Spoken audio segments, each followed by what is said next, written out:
Eh bien bonsoir à tous les amis, supporters, supportrices du Paris Saint-Germain, supporters, supportrices d'Orléans, supporters du football, amoureux, amoureuses du football, bienvenue à vous. Alors oui, on se retrouve pour le débrief d'Orléans, Paris Saint-Germain. Alors oui, d'habitude, vous êtes toujours habitués à faire le débrief à chaud, mais là, mission intérim oblige de nuit, je fais le débrief que aujourd'hui, que maintenant. Mais bon, comme dit le proverbe, mieux vaut tard que jamais. On va passer à mes 3 points de la rencontre. Donc mon premier point, moi les gars, c'est de tirer mon coup de chapeau à cette équipe orléanaise, parce qu'elle m'a surpris. Elle m'a surpris, elle a failli arracher les tirs au but, parce qu'en Coupe de la Ligue, il n'y a pas de prolongation, c'est les tirs au but directs. Cette équipe orléanaise, 11e de Ligue 2, eh ben, elle a porté ses couilles face au PSG. Alors oui, c'était un PSG un peu remixé, etc.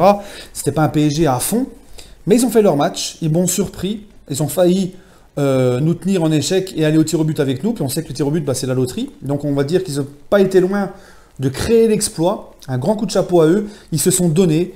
Alors oui, ils ont joué la défensive, mais j'ai envie de te dire, le PSG, chaque équipe en Ligue 1 pratiquement met le bus devant le PSG. C'est très difficile de vouloir faire du jeu avec le PSG, notamment prendre le risque de laisser des espaces. Donc Orléans, ils ont joué avec leurs armes, ils ont joué défensivement, mais franchement, quand ils ressortaient le ballon, c'était propre. Franchement, belle équipe orléanaise, coup de chapeau. Tu n'avais pas l'impression que c'était le 11e de Ligue 2 face au PSG hier soir. Deuxième point de cette rencontre, 21e victoire consécutive du PSG en Coupe de la Ligue. Alors oui, c'est un nouveau record. C'est un record, bon on l'a déjà pété, mais on répète encore le record. 21 victoires en Coupe de la Ligue, ça fait 58 qu'on gagne la Coupe de la Ligue. 21e succès consécutif. J'ai toujours dit, vous connaissez mon point de vue, les records c'est très important d'aller les chercher, les titres aussi. Parce que même si c'est qu'une Coupe de la Ligue, il ne faut rien laisser passer et rien laisser en fait. Voilà. Les trophées, c'est ce qui fait le palmarès, c'est ce qui fait l'histoire du club. Donc nous, le PSG, en tant que supporter, je ne veux que le PSG ne brade aucune compétition. Donc je suis très content, très heureux. Et aussi pour les records. Parce que quand tu vas regarder l'histoire de la Coupe de la Ligue, c'est quoi qui va ressortir les amis ? C'est le nom du PSG, tout simplement. PSG, seul club à avoir remporté 21 succès consécutifs en Coupe de la Ligue. Voilà, c'est important d'avoir le nom de ton club sur les historiques, sur les records des compétitions. Et mon troisième point, c'est le fameux Adrien Rabiot. Alors j'en entends sur Twitter, Rabiot ceci, Rabiot cela. On nous parle et on fait des débats chez les médias comme si Rabiot c'était Busquets, comme si Rabiot c'était Xavi.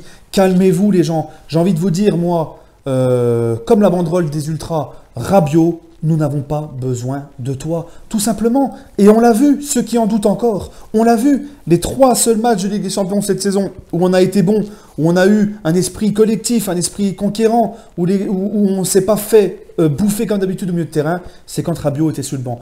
Les meilleurs matchs qu'on a fait, c'est quand Rabiot n'était pas là. Nous, on n'a pas besoin d'un mec qui vient pleurer pour une revalorisation salariale alors qu'il n'a rien prouvé. Parce qu'il y en a qui me disent, oui, mais il n'a pas été augmenté depuis 2014, machin, il faut le comprendre. Moi, je ne le comprends pas, non. Parce qu'une revalorisation, ça se mérite. Et le mec, il est en mode pantoufle sur le terrain depuis quelques temps. Je suis désolé, tu ne mérites pas ta revalorisation. Tu mérites 2 grandes gifles, c'est tout ce que tu mérites. Je suis désolé, Nasser Al-Khelaifi, on a beaucoup critiqué que dès que les joueurs tapaient à la porte, ils avaient la demande de revalorisation qu'ils souhaitaient sans qu'ils réfléchissent. Là au moins, pour une fois, Nasser Al-Khelaifi a dit stop, c'est fini, je ne suis plus un pijou. Oui, parce qu'il ne dit pas pigeon, il dit pijou, Nasser. Je suis un pijou. Je ne suis plus un pijou, c'est terminé. Tout simplement, Rabiot, tu veux aller faire pigeonner un autre club, tu te barres ailleurs, tout simplement. Une revalorisation, ça se mérite. Et on ira chercher. Et n'oubliez pas qu'en 2014, lors de sa dernière revalorisation, il avait fait du chantage avec le club en disant et en menaçant de se barrer à la AS Roma. Donc maintenant, il a fait pareil avec le Barça, sauf que là, Nasser Al-Khelaifi ne veut plus faire le pijou. Voilà, tout simplement. Et les amis, j'ai envie de vous dire, on ira chercher un milieu de terrain, comme un petit De Jong, qui a 3 Rabiot à chaque jambe, et on sera tranquille. On en parle et on s'inquiète comme si c'était Xavi, Busquets ou la base du projet. Non, on ira chercher un milieu de terrain qui croit au projet, qui va se donner à fond sur le terrain et qui va plus apporter que lui. Et on l'aura vite oublié. Voilà. Et lui, quant à lui, vous inquiétez pas que s'il va au Barça, il finira comme Lucas Digne.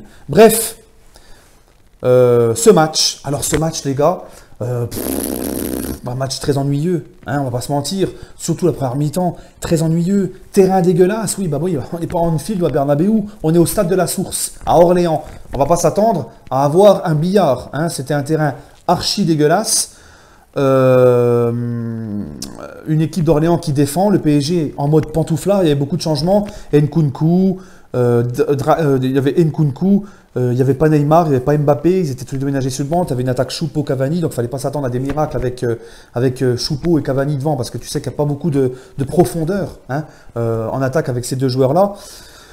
C'est pas des joueurs qui cherchent la profondeur comme les Neymar et les Mbappé. Bon, c'était un match un peu fermé, un petit peu crispant, un petit voilà, un brouillon. Le match de Coupe de la Ligue du mardi soir, tout simplement. Voilà, pour faire court, c'était ça. Et je l'avais dit dans mon avant-match, il ne faudra pas s'attendre à un gros choc. Bref, 40e minute, Cavani servi magnifiquement par Di Maria, 1-0, il lobe le gardien. Là, je m'en vais, je me dis, bon, je m'en vais au boulot, je me dis, bon, voilà, Cavani a fait le job, c'est plus dur d'ouvrir le score. Maintenant, c'est bon, on va enchaîner peut-être en deuxième mi-temps, se mettre à l'abri, et tranquillement. Et Orléans, un miracle surgit du côté d'Orléans, hein, un grand miracle, mais cette fois-ci, c'est pas la pucelle Jeanne d'Arc, mais c'est un autre joueur, enfin, c'est un joueur de foot, une frappe qui trompe Buffon, qui remplace Areola à la mi-temps pour des problèmes de dos, frappe qui trompe Buffon, et là, tu fais... Comme vous savez, le gif de Mélenchon, là, vous l'avez déjà vu, le gif où le Mélenchon, il fait ça, là. Il est tout choqué, le vieux. Et bien, c'est comme ça. Moi, j'ai été... Ça te fait comme ça. Égalisation d'Orléans face au PSG. La terre tremble. Les anti-parisiens, les anti-Qatar jubilent, font la fête. Le PSG et Orléans revient au score. Mais c'était sans compter sur le petit Titi Diaby. Et si Diaby ne fait pas sa tête de con comme Rabiot, il ira loin dans ce club. Petit Diaby, franchement, que dire de plus? Il rentre, il dribble 4 joueurs, il marque son but. Le mec, à chaque fois qu'il joue, en général, c'est minimum au moins une passe décisive. Il est toujours décisif. Chapeau, petit Diaby. Un grand merci à toi. Tu nous as sauvés. 2-1. Voilà, les amis. L'essentiel est assuré. On verra ce soir Marseille de Strasbourg. Hein. Strasbourg est largement capable. Et ça, c'est un message aux Strasbourgeois. Vous êtes capables, les Strasbourgeois, d'éliminer Marseille. Il ne faut pas oublier que l'OM, les gars, ont été... se sont pris une tôle par Limassol au Vélodrome. Donc à partir de ce moment-là, n'importe qui peut battre Marseille au Vélodrome. Voilà. Donc on verra bien si Marseille passera l'épreuve strasbourgeoise. Et si Marseille passe, on espérera un petit tirage au sort PSG-l'OM ou PSG. De toute façon, ça soit au Vélodrome ou au Parc, c'est la même. On est chez nous, on les tape.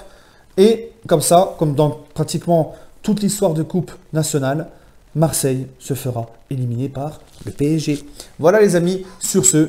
Je voudrais vous souhaiter une bonne soirée. N'hésitez pas à laisser votre ressenti par commentaire et allez Paris!